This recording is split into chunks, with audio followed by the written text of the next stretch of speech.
Hello everyone, नमस्कार। आगामी सभी परीक्षाओं को ध्यान में रखते हुए हमने आपके लिए a mirror of common year का सीरीज स्टार्ट किया था, जिसके तहत अब तक हम लोग प्रीपोजिशन के जितने भी कॉन्सेप्ट्स या क्वेश्चंस हो सकते हैं ये मिरर ऑफ कॉमन ईयर के अंतर्गत हमने वो सारे के सारे डिस्कस किए थे। और उससे पहले आपने पढ़ा था टाइम एंड टेंस, यानी टेंस के सारे कॉन्सेप्ट और उसके सवालों को आपने देखा था।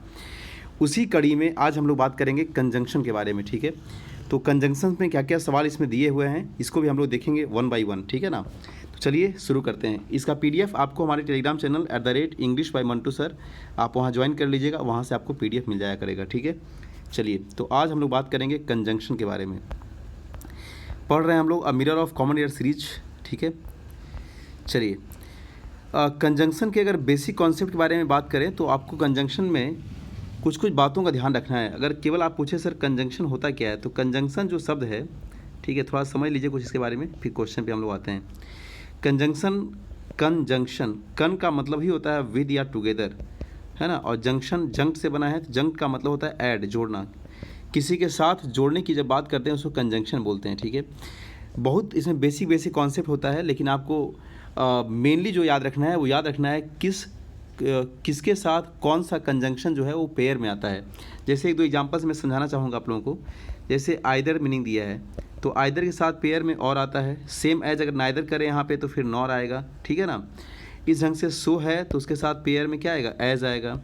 लेस्ट है तो पेयर में क्या आएगा, शुड आएगा। अगर आप मोटा मोटी इन सब जो पेयर फिक्स पेयर वाला कंजंक्शन अगर इसको आप याद कर लें, ठीक है ना, तो कंजंक्शन के सारे सवाल आपके कमांड में हो सकते हैं, ठीक है। तो इन सब चीज़ों को ही हम लोग एक्सप्लेन करेंगे क्वेश्चंस के माध्यम से, ठीक है, क्योंकि कॉन्सेप्ट एक वन बाय वन डिस्कस करना थोड़ा सा ज़्यादा वीडियो लंबा हो जाता है और लेंदी भी थोड़ा हो जाता है, ठीक है।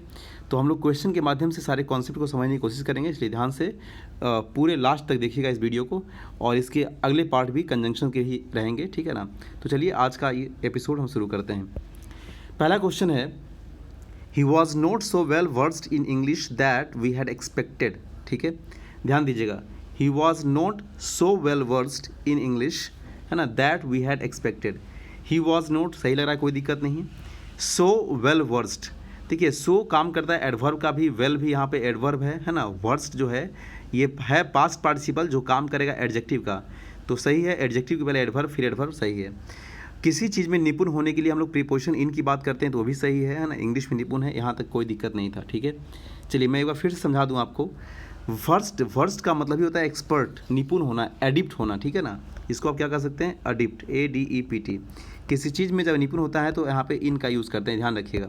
जैसे स्किल्ड है तो स्किल्स के साथ भी क्या आएगा, इन आएगा। तो ये फिक्स प्रीपोजिशन है।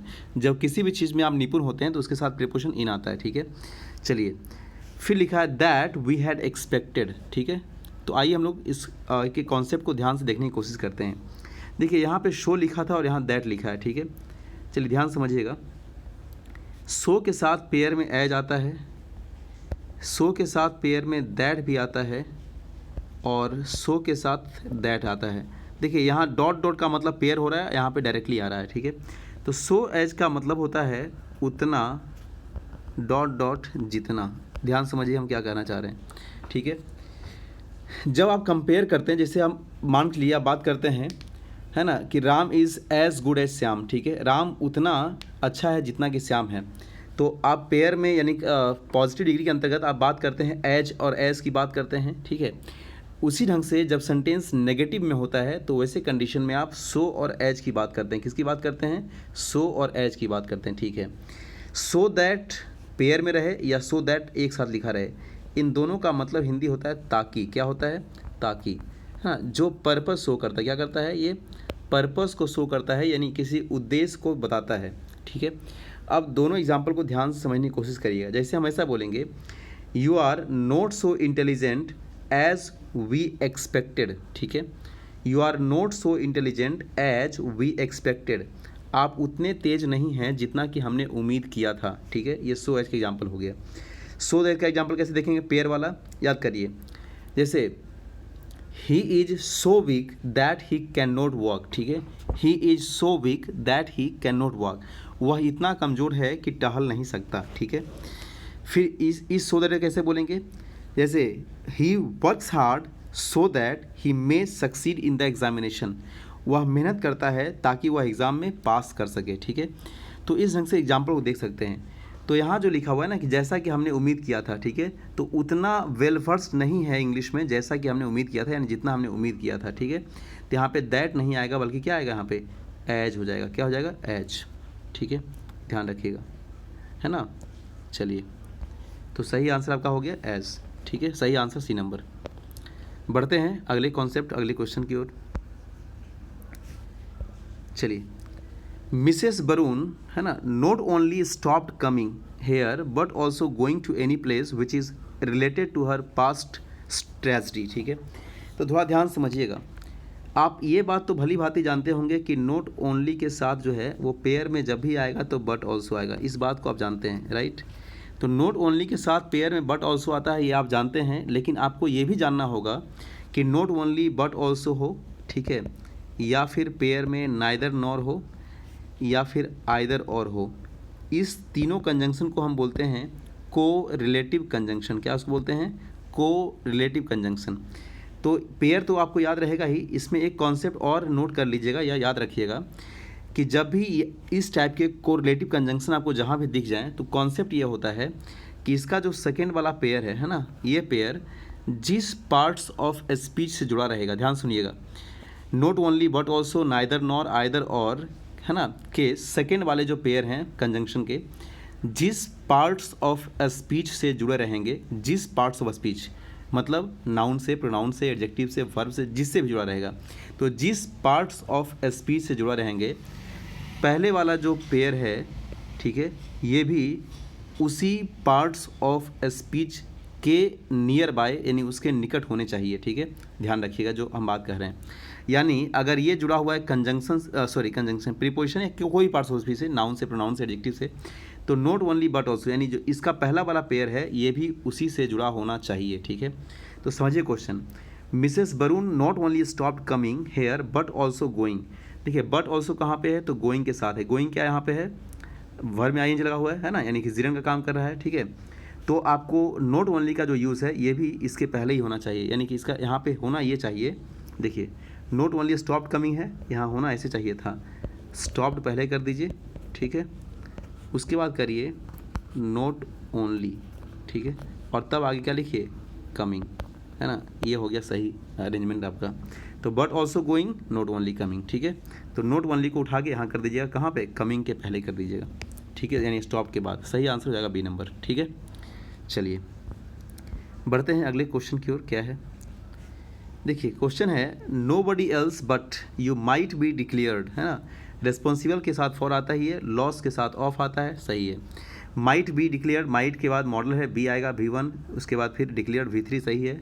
रिस्पॉन्सिबल फॉर भी सही है, ये भी सही है, ठीक है। तो गलती है कहाँ पे, देखिए ध्यान से, नोबडी एल्स, आप जानते हैं नोबडी या रहेगा आपका नथिंग, क्या रहेगा, नथिंग, इन सब के साथ एल्स आता है, ठीक है, और इसके साथ पेयर में जो कंजंक्शन आएगा वो बट आएगा। क्या आएगा, कंजंक्शन बट आएगा। तो नोबडी या नथिंग एल्स के साथ बट आता है, यहाँ बट है भी दिया हुआ, कोई दिक्कत नहीं, आंसर नो एरर, ठीक है। इस क्वेश्चन का सही आंसर क्या हो गया, नो एरर, कहीं दिक्कत नहीं था इसमें। चलिए, बढ़ते हैं अगले क्वेश्चन की ओर। क्या कह रहा है अगला question, the teacher said to the students go through the notes as many times as possible lest you'd fail. The teacher said सही है, टू द स्टूडेंट्स, यहाँ भी कोई दिक्कत नहीं। Go through the test, test से जाइए, टेस्ट से जाइए का मतलब व्हाट मतलब टेस्ट के प्रोसेस गुजरिए, ठीक है। एज मेनी टाइम्स, जितना बार हो सके, है ना, लेस्ट नहीं तो आप फेल कर जाएंगे। तो याद करिए, हमने आपको बताया था टाइम टेंस के संदर्भ में भी, जब हम आपको मॉडल्स पढ़ा रहे थे तब, कि लेस्ट के साथ पेयर में क्या आता है, तो याद होगा आपको, लेस्ट के साथ पेयर में शुड आता है। क्या आता है, शुड आता है, ठीक है। याद करिए कब पढ़ाए थे इसको, लेस्ट के साथ शुड कब आता है, जब आप किसी को आगाह करते हैं पहले से कि ऐसा करो नहीं तो तुम ऐसा, मतलब नेगेटिव चीज़ों से आगाह करते हैं तब। जैसे वॉक स्लोली, क्या हम बोलेंगे, वॉक स्लोली, है ना, लेस्ट यू शुड फॉल डाउन। क्या इसका मतलब हुआ, वॉक स्लोली, धीरे चलो, कहीं ऐसा ना हो कि तुम गिर जाओ, ठीक है। तो लेस्ट के साथ क्या आएगा, शुड आएगा, कहीं ऐसा ना हो कि, यानी किसी भी नेगेटिव चीज़ों से आगाह करने के लिए आप लेस्ट के साथ पेयर में शुड लाते हैं, ठीक है। चलिए, ठीक है, सही आंसर हो जाएगा डी नंबर। यहाँ पे वुड हटा के क्या करिए, शुड कर दीजिएगा। बढ़ते हैं अगले सवाल की ओर, क्या है आगे देखिए। सेल्डम और ever I tried my best to defend my friends who are after all guilty to some extent. Seldom और एवर, इस कॉन्सेप्ट को थोड़ा ध्यान से समझिएगा, ठीक है ना। देखिए एक होता है सेल्डम, ठीक है, और ध्यान समझिएगा, सेल्डम इफ होता क्या है पेयर में, सेल्डम के साथ पेयर में और जब रहेगा तो यहाँ पे नेवर आएगा, और इफ़ रहेगा तो एवर आएगा। अब आप दिमाग में दो तरह का सवाल आ रहा होगा, ठीक है। पहला सवाल, सर सेल्डम तो सेल्डम कॉमन है, ठीक है, जहाँ पे और आ रहा है क्या यहाँ पर हम इफ़ कर सकते हैं क्या, या फिर सर जहाँ पे ये और आ रहा है कि सर जहाँ पे और लिखा हुआ मान लिया जाए, जैसे यहाँ ऐसा दिया है, मान लिया सेल्डम इफ़ नेवर कर दे, ठीक है, तो समझिए ध्यान से, तो क्या सर हम इफ़ को काट के और करेंगे या फिर नेवर को एवर बनाएंगे। आप मेरी बात समझ रहे होंगे हम क्या कहना चाह रहे हैं। जैसे मान लिया जाए हम यहाँ पे ऐसा कर दें, सेल्डम इफ़ नेवर कर दें यहाँ पे, ठीक है, एन जोड़ दें, तो आपके मन में तुरंत सवाल आएगा, सर यहाँ पे इफ़ को काट करके हम क्या करें, और बनाएं, या फिर ये नेवर में से एन को हटा दें और हम एवर कर दें, क्या करें, आखिर हम क्या करें। तो फिर इसका जवाब हम कैसे देंगे भाई, ठीक है। तो इसका जवाब कुछ इस तरह से आप दे सकते हैं कि इसमें कभी भी आपको नेवर और एवर चेंज करने की ज़रूरत नहीं है। जो चीज़ ऑलरेडी दिया रहेगा वो दिया रहेगा, आपको जब भी चेंज करना है तो और इफ़ करना है, क्या करना है आपको, और या इफ़ चेंज करना है, ठीक है। और वो भी कैसे करेंगे, ठीक है, तो वो कैसे करेंगे आप, तो वहाँ करने के लिए जैसे यहाँ दिया हुआ है, मान लिया सेल्डम और एवर आई ट्राइड, ठीक है, best to defend my friends who are after all guilty to some extent, ठीक है। तो क्या करना है आपको, यहाँ पे एवर दिया है तो यहाँ पे और काट के इफ़ कर दीजिएगा, ठीक है ना, इफ़ करिएगा, ठीक है, सेल्डम इफ़ एवर हो जाएगा, ठीक है। चलिए इसका एक और सवाल आगे दिया हुआ है, देखते हैं और दोनों को फिर कंपेयर करने के बाद समझते हैं। यहाँ क्या दिया था, सेल्डम और दिया है ना। अब क्या करेंगे, यहाँ पे आपके दिमाग में तुरंत आ गया हो, सर वहाँ तो सेल्डम और दिया था तो आपने और काट के इफ़ कर दिया, ठीक है। बट यहाँ क्या करेंगे, तो आपके दिमाग में वही, तो चूँकि वही बात होगा, सर वहाँ तो आपने और काट के इफ़ किया था तो यहाँ भी तो वही करेंगे हम लोग ना। लेकिन यहाँ पे ये और जो है और रहेगा ही, बल्कि यहाँ पे नेवर एवर काट के यहाँ नेवर होगा, ठीक है। क्यों होगा, आप समझिए बात ध्यान से, क्यों होगा ऐसा, इसलिए आपको बोले हैं कि जनरली तो कंजंक्शन चेंज होता है, बट कभी कभी आपको एवर नेवर में बदलाव करना पड़ेगा, तो वो चीज़ सेंटेंस का जो सेंस है वो बताएगा आपको, ठीक है। तो सेल्डम और never have I turn a beggar away without giving him some arms, ठीक है। आर्म्स का मतलब क्या होता है, भीख होता है। इसका मतलब ये कह रहा है कि मैंने किसी भिखारी को बिना भीख दिए कभी नहीं वापस किया है, ठीक है। अगर यहाँ ईफ़ कर देते, ईफ़ एवर करते, मतलब आप हमेशा वापस करते हैं, तो गलत टर्म, ये कहीं ना कहीं मैसेज आप दे रहे हैं, ठीक है। तो कभी नहीं वापस किया ऐसा कहना चाह रहे हैं, तो मतलब ये हो गया यहाँ पे, ठीक है, कि सेल्डम और नेवर जो स्टेटमेंट है सेल्डम और नेवर का, ये दिखाता है कभी नहीं, ठीक है, के सेंस में, जबकि सेल्डम इफ़ एवर जो है ना, ये दिखाता है कभी कभी के सेंस में, यानी यदा कदा के सेंस में, ठीक है। तो ये चीज़ होता है यहाँ पे, इसीलिए स्टेटमेंट सेंटेंस का सेंस के हिसाब से काम करेगा, है ना। चलिए होपफुली कि आपको ये क्लियर हो गया होगा, ठीक है। बढ़ते हैं अगले सवाल की ओर, क्या है देखते हैं। The officer was doubtful if some of the colours of his office were involve in bribery, ठीक है। क्या कह रहा है क्वेश्चन, ध्यान समझिएगा, याद करिए। आपको एक बात पता होगा कि डाउटफुल का मतलब होता है संदेश, मतलब संदेह करना किसी पर, ठीक है। The officer was doubtful if some of the colours of his office were involve in bribery, यानी ऑफिसर को इस बात को लेकर संदेह था कि उसके जो कुछ कर्मचारी हैं, ठीक है ना, वो क्या है, ब्राइबरी यानी घूस लेने देने में क्या है, इन्वॉल्व हैं, ठीक है। तो बताइए यहाँ क्या हो जाएगा। तो याद करिए, जब भी सेंटेंस में आपको क्या रहेगा, डाउट या डाउटफुल दिया रहेगा, डाउट या क्या रहेगा, डाउटफुल रहेगा, ठीक है। और ये तो हो गया डाउट या डाउटफुल रहेगा, और सेंटेंस जो है क्या होगा, अफर्मेटिव में होगा। किस में होगा, अफर्मेटिव, समझ रहे होंगे आप लोग, ठीक है, यानी पॉजिटिव सेंस में होगा।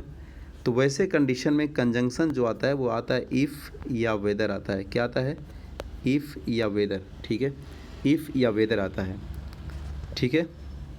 लेकिन ये तो याद रहेगा, इफ़ या वेदर आएगा कब, जब सेंटेंस अफर्मेटिव में होगा। लेकिन जब सेंटेंस में आपको दिख जाए डाउट या डाउटफुल, दोनों में से कोई भी दिख जाए, डाउट या डाउटफुल, ठीक है। और ये सेंटेंस जो है, ये सेंटेंस किस में रहे, ये सेंटेंस रहे या तो नेगेटिव में या रहे सेंटेंस इंट्रोगेटिव में। तो वैसे कंडीशन में कंजंक्शन जो होगा वो कंजंक्शन क्या आएगा, तो कंजंक्शन के रूप में यहाँ पे दैट आएगा, ठीक है ना। एक एक चीज़ क्रिस्टल क्लियर होना चाहिए आप लोगों को। तो देखिए, जब सेंटेंस रहेगा अफर्मेटिव में तो वहाँ पे क्या होना चाहिए, इफ़ या वेदर। लेकिन जब सेंटेंस होना चाहिए होगा नेगेटिव या इंट्रोगेटिव में, नेगेटिव या इंट्रोगेटिव में कब, जब सेंटेंस में डाउट या डाउटफुल रहेगा और वो सेंटेंस का स्ट्रक्चर नेगेटिव या इंट्रोगेटिव में होगा तो कंजंक्शन के रूप में दैट आएगा, ठीक है। तो इसीलिए इस सेंटेंस में कोई दिक्कत नहीं था, नो एरर, है ना। चलिए बढ़ते हैं अगले सवाल की ओर, क्या है देखते हैं। Neither the doctor nor his assistants were asleep when the phone wrong up, ठीक है। नाइदर के साथ पेयर में नॉर आ ही गया है, कोई दिक्कत नहीं, नो एरर हो गया, इसका भी आंसर कोई दिक्कत था नहीं। ये कौन से पहले ही पढ़ा दिए आप लोगों को, है ना। चलिए अगले सवाल की ओर देखते हैं।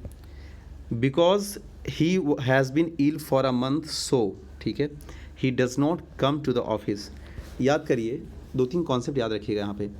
जब किसी सेंटेंस को आप बिकॉज, है ना, या एज या सिंस, जब कोई सेंटेंस इन सब से स्टार्ट होगा, बिकॉज से, एज से या सिंस से, ठीक है, चूँकि ये सब क्या है, रीज़न बता रहा है, कारण बता रहा है, ठीक है ना।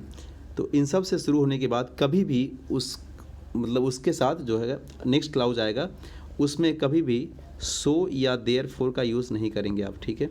सो या देयर फोर का यूज़ नहीं करेंगे कब, जब सेंटेंस आपका बिकॉज, एज या सिंस से स्टार्ट होगा और क्या दिखाएगा, रीज़न दिखाएगा यानी कारण दिखाएगा, ठीक है। तो अगले क्लाउज में कभी भी सो या देयर फोर का इस्तेमाल नहीं करेंगे, क्लियर है।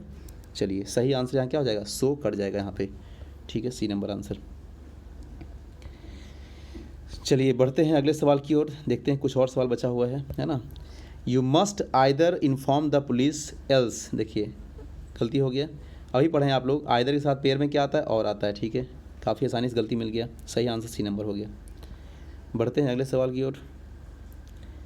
He not only comes here for shopping but also for having a glimpse of the extremely beautiful sales girl.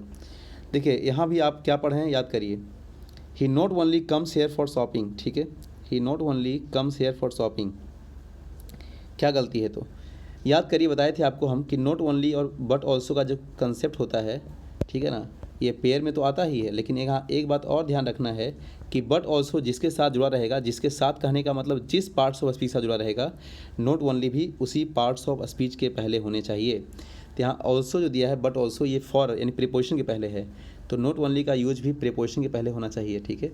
मतलब क्या होना चाहिए ये, तो नॉट ओनली का यूज फॉर शॉपिंग के पहले होना चाहिए था, यानी ये यहाँ से हट करके यहाँ हो जाएगा, ठीक है, कहाँ पर, हेयर के बाद और फॉर के पहले। सही आंसर हो जाएगा बी नंबर, ठीक है, सॉरी बी नंबर कह रहे हैं, सही आंसर हो जाएगा आपका ए नंबर, है ना। आंसर आपका जो हो जाएगा क्या हो जाएगा, ए नंबर हो जाएगा, ठीक है। चलिए क्लियर है, ये कौन से पहले हो गया है ना, याद रखिएगा। चलिए, as soon as the peon rings the first bell then all the students assemble on the ground, ठीक है। तो यहाँ पे याद रखिएगा, एज सुन एज हो, चाहे एज लॉन्ग एज या सो लॉन्ग एज का कोई भी हो, किसी भी टर्म से अगर सेंटेंस स्टार्ट करेंगे, एज सुन एज रहेगा या फिर एज लॉन्ग एज रहेगा, ठीक है, या सो लॉन्ग एज रहेगा, कुछ भी रहे उससे कोई मतलब कोई खास फर्क नहीं पड़ता है। इन सब से जो सेंटेंस स्टार्ट होगा तो कभी भी अगले क्लाउज में जो है वो कभी भी देन या देन का यूज़ नहीं करेंगे, ठीक है। सही आंसर हो जाएगा बी नंबर, क्लियर है। चलिए बढ़ते हैं अगले सवाल की ओर, देखते हैं क्या है। Question number 13। I don't know if any of the members of the party is conspiring, है ना, अगेंस्ट द क्या है, प्रेसिडेंट और नॉट। याद करिए, तो जब कोई किसी पे आपको डाउट दिखाने की बात होता है तो डाउट के लिए क्या होता है, आप इफ़ का भी बात करते हैं, है ना, वेदर की बात करते हैं, ठीक है। लेकिन पेयर में चूंकि आगे और दिया है तो वेदर के साथ और आता है डाउट दिखाने के लिए, ठीक है, वेदर के साथ और आता है ना। सही आंसर इफ़ नहीं होगा, क्या हो जाएगा, वेदर हो जाएगा, बी नंबर आंसर, ठीक है। चलिए बढ़ते हैं अगले सवाल की ओर, क्या कह रहा है भाई, देखिए, scarcely had he bought the ticket when the guard showed the flag and the train started, ठीक है। तो याद रखिएगा आप लोग, याद क्या रखना है आपको, स्कार्सली, हार्डली, इवन कभी कभी रेयरली भी आता है। इन सब के साथ पेयर में जो फिक्स कंजंक्शन है वो क्या आएगा, इसके साथ पेयर में व्हेन आएगा, है ना, व्हेन। सही आंसर हो जाएगा आपका कौन सा, व्हेन तो है ही दिया हुआ, कोई दिक्कत नहीं है। और हार्डली स्कार्सली से जब सेंटेंस स्टार्ट होता है तो इन्वर्जन आता है, तो इन्वर्जन आया भी है, कोई दिक्कत नहीं, नो एरर, ठीक है। चलिए बढ़ते हैं अगले सवाल की ओर। यहाँ भी वही बात है, हार्डली स्टार्ट किया है, यहाँ देन नहीं बल्कि क्या हो जाएगा, व्हेन हो जाएगा। तो अगर आपको पेयर वाला टर्म याद है सब, तो कंजंक्शन काफ़ी आसान है, ठीक है। चलिए और देखते हैं ये लास्ट सवाल। Both Hari as well as his wife are determined to bring about some changes in the plan, ठीक है। तो आप जानते हैं बोथ के साथ पेयर में क्या आता है, एंड आता है, क्या आता है, एंड। बोथ के साथ पेयर में एंड आता है, एज वेल एज नहीं होगा बल्कि क्या होगा, एंड होगा, ठीक है। सही आंसर हो गया बी नंबर। चलिए तो ये था कंजंक्शन का पहला सीट, है ना। इसके बाद और भी देखेंगे हम लोग इसके अंतर्गत और भी जो कुछ क्वेश्चंस हैं। होपफुली कि आपको ये सारे के सारे कॉन्सेप्ट्स काफ़ी अच्छे लगे होंगे, ठीक है। अच्छा लगने का तात्पर्य ये है कि आपको जितने भी एग्ज़ाम्स आगे आने वाले हैं उन सब में इसका काफ़ी बेनिफिट, काफ़ी फ़ायदा देखने को मिलेगा, ठीक है। तो यकीनन अच्छे से पढ़िएगा, इसके नोट्स बनाइएगा और रिवीजन करते रहिएगा, ठीक है। होपफुली कि सारे के सारे एग्ज़ाम्स में आपके लिए बहुत ही ये बेनिफिशियल साबित होने वाला है। चलिए keep watching, thank you so much.